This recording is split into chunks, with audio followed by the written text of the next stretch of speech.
Bonjour à tout le monde et merci d'être là encore une fois. Aujourd'hui, nous nous intéressons à la persévérance scolaire en prévision des journées de la persévérance scolaire qui ont lieu du 13 au 17 février.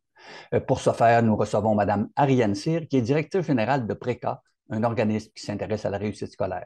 Bon, Madame Cyr, vous êtes directrice générale de PRECA. Ce n'est pas un organisme qui, je crois, est très connu dans le public. En deux mots, vous pouvez nous expliquer en quoi ça consiste?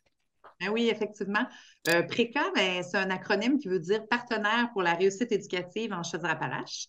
C'est qui ces partenaires-là? Ben, c'est dans le fond toutes les organisations qui peuvent contribuer à la réussite éducative ou, si vous voulez, au développement du plein potentiel d'un jeune. Donc, on va parler, par exemple, des municipalités, des organismes en santé, des organismes communautaires comme des carrefours jeunesse emploi ou des maisons de la famille, les centres de services scolaires, les cégeps, les universités, bref, quand on dit là, la fameuse phrase, ça prend tout un village pour élever un enfant, là, ben, c'est le village. Puis qu'est-ce D'accord. qu'ils Donc, font, ces partenaires-là? Ben, en fait, nous, ce qu'on fait avec les partenaires, c'est qu'on travaille à les informer, les sensibiliser, à les former, à leur donner de l'information, à les outiller aussi sur c'est quoi exactement la persévérance scolaire, d'où ça vient, c'est quoi ces différentes dimensions, comment on fait pour la contrer, c'est quoi l'état de situation dans la région. Donc, c'est un travail qui se fait de concert avec l'ensemble des partenaires pour améliorer la situation de la persévérance scolaire dans notre région. et puis justement, vous avez abordé un peu la question, c'est quoi la situation dans la région? Est-ce qu'on est une région qui a des bonnes performances de ce côté-là ou si c'est plus difficile ou bon? Bien, ça dépend. Ça dépend à qui on se compare. Si on se compare à la province, c'est pas si mal. Si on parle, par exemple, du taux de diplomation après 5 ans. Donc, un jeune qui entre au secondaire, puis 5 ans après, combien de jeunes ont diplômé? Ben, on est bon an, mal an, là, entre 75 et 80 là, 77 le plus souvent. Je dis parce que d'année en année, ça varie. Puis si on va à 2 ans de plus, donc ce jeune-là, mettons, si on regarde 7 ans après son entrée au secondaire, ben, ça l'augmente un petit peu, ça va même au-delà de 80 pour certains territoires de la région.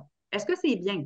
Ben, c'est bien si on se compare à l'ensemble du Québec, c'est pas si mal. C'est pas premier de classe, là, mais disons, dans les 5, 6 premiers, là, bon an, mal an.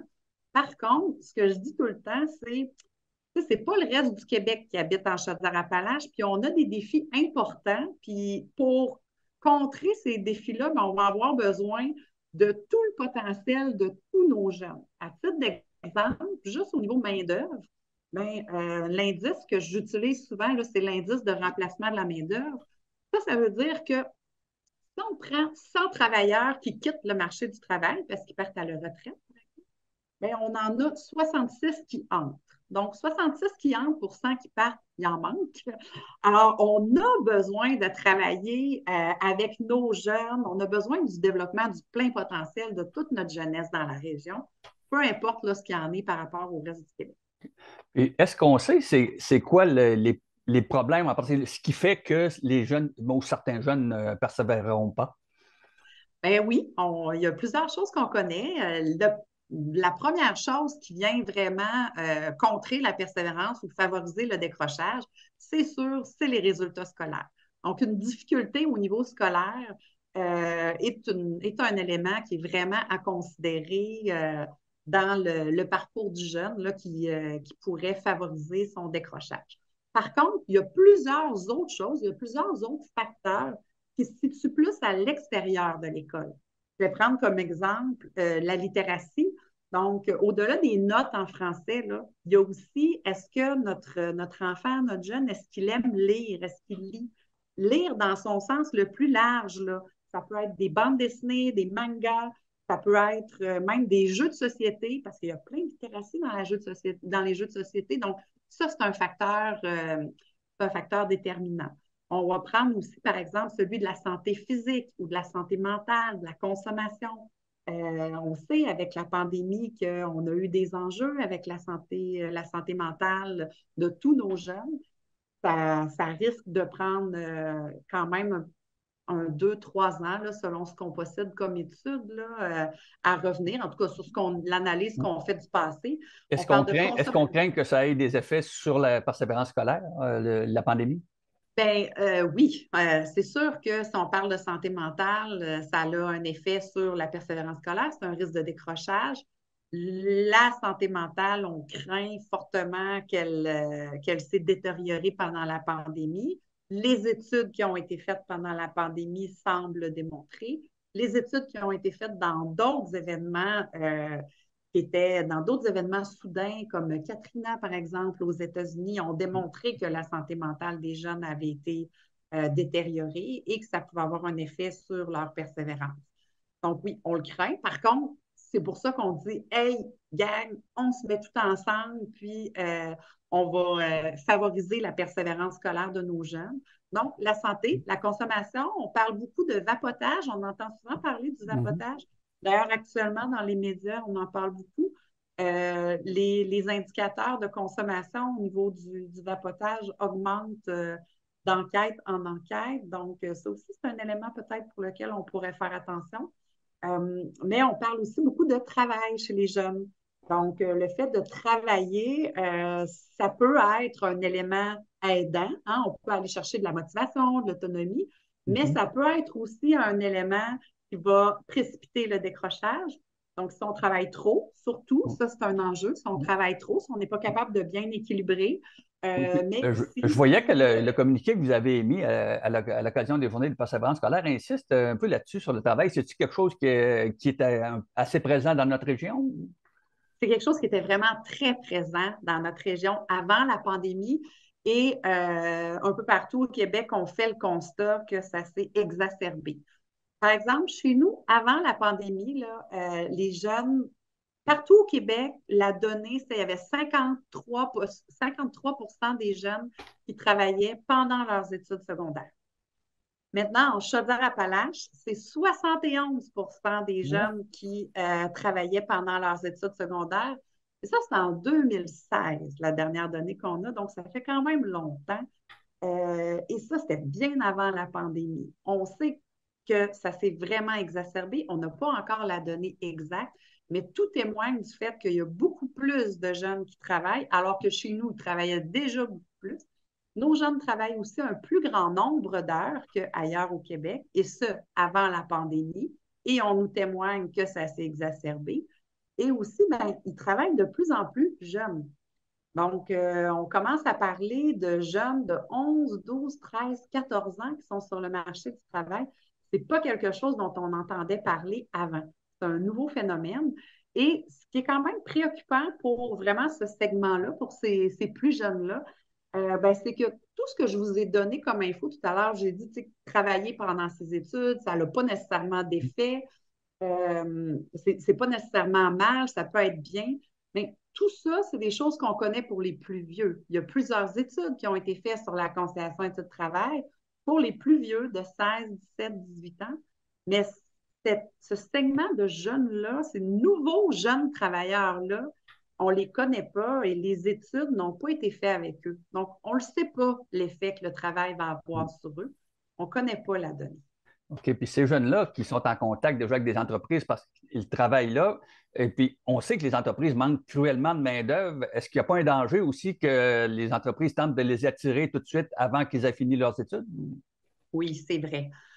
Ben, j'aimerais dire que les employeurs ou les gens d'affaires ont une réalité qui est vraiment préoccupante aussi. On le sait que le marché du travail, le marché de l'emploi en Chaudière-Appalaches est très difficile. Puis, tu sais, il faut comprendre là, que c'est complexe. Mais par contre, il ne faut pas que nos jeunes paient le prix pour ça.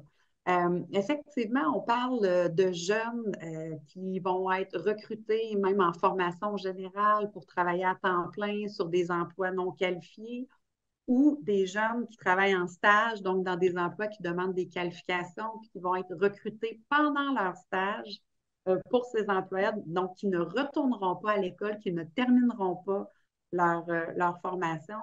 Et ça c'est problématique. Même si on comprend la réalité du milieu des affaires et qu'il faut trouver des solutions parce qu'on ne veut pas les abandonner, il faut en trouver des solutions. mais il ne faut pas que nos jeunes payent pour ça. Avec l'indice de remplacement de la main-d'œuvre que je vous ai donné tout à l'heure, Mhm. 66 travailleurs qui arrivent pour 100 qui partent, on a besoin de tous nos jeunes sur le marché du travail. Donc, vous me dites qu'il faut trouver des solutions. J'imagine que vous en avez déjà quelques-unes en vue, là. Vous travaillez là-dedans à cœur d'année. Qu'est-ce qu'on peut faire pour améliorer la situation? Il faut travailler conjointement avec les jeunes, les parents, puis les employeurs, puis je dirais aussi comme l'ensemble, le village au complet. Oui. Donc, les jeunes, il faut les aider à les sensibiliser parce que souvent, il y a des gens d'affaires qui disent oui, mais Ariane, moi, les jeunes, ils veulent travailler. Si je ne leur donne pas d'heure, ils vont aller ailleurs. Donc, il faut sensibiliser les jeunes au fait que même si travailler trop, ça peut avoir un effet. Il faut les sensibiliser aussi à dire, ben, si tu as 15 ans que tu travailles, c'est peut-être pas la réalité de ton frère ou ta soeur qui a 18 ans et qui travaille.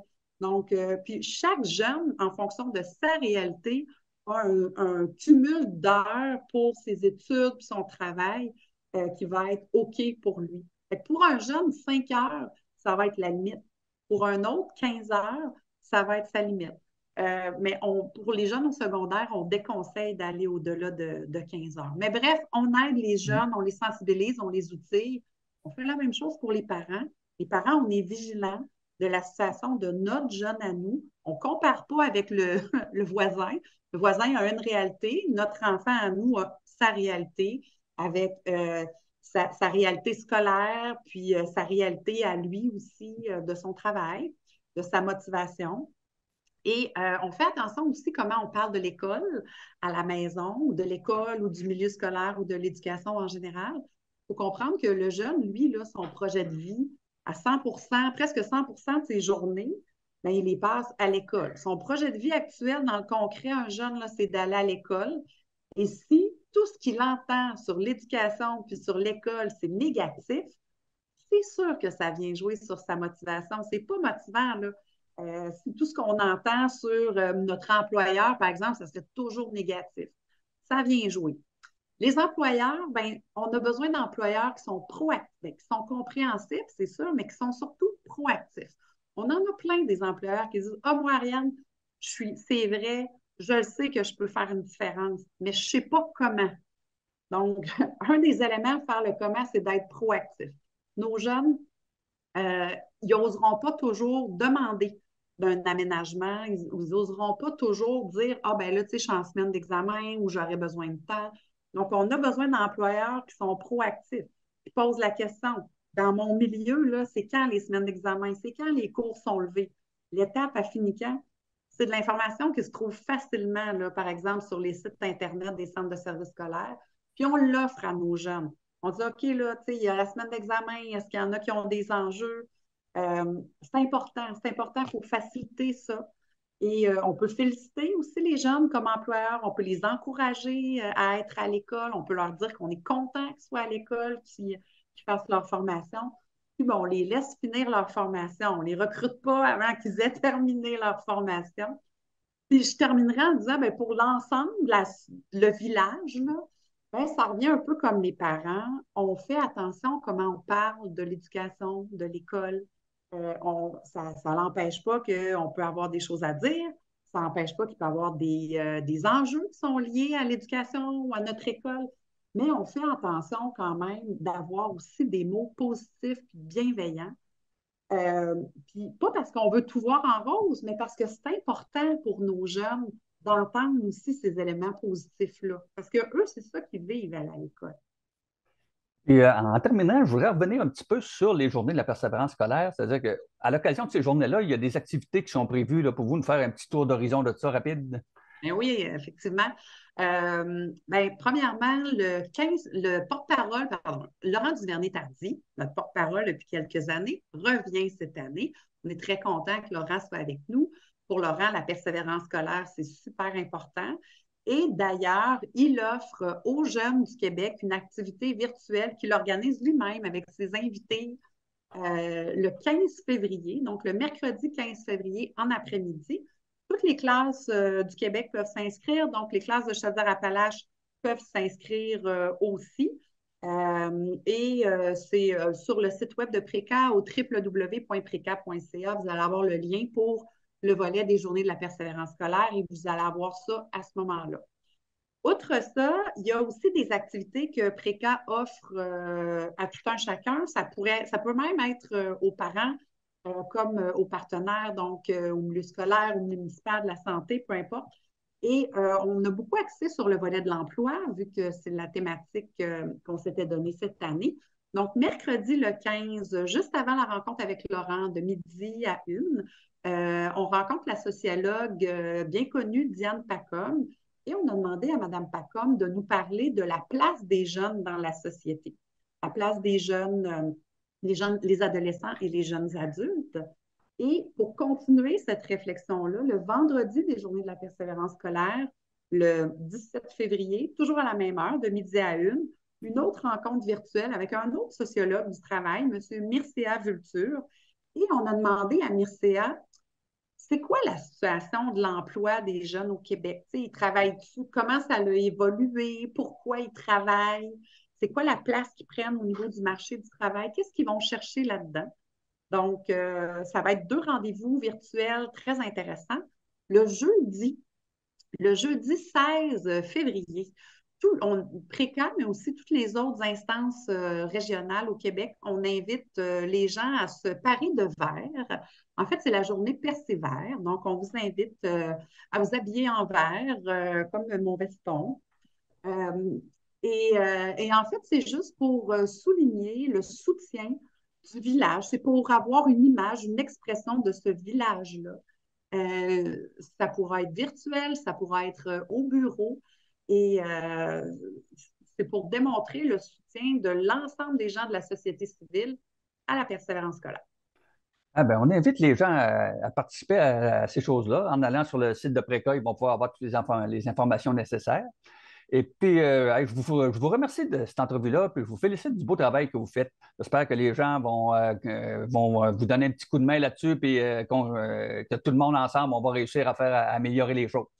Bien, j'en doute Et pas. Merci beaucoup, voilà. M. Légaré. Ça termine notre émission de cette semaine. On vous invite à continuer à nous suivre. On a encore des belles choses pour vous au cours des prochaines semaines. Bonjour tout le monde.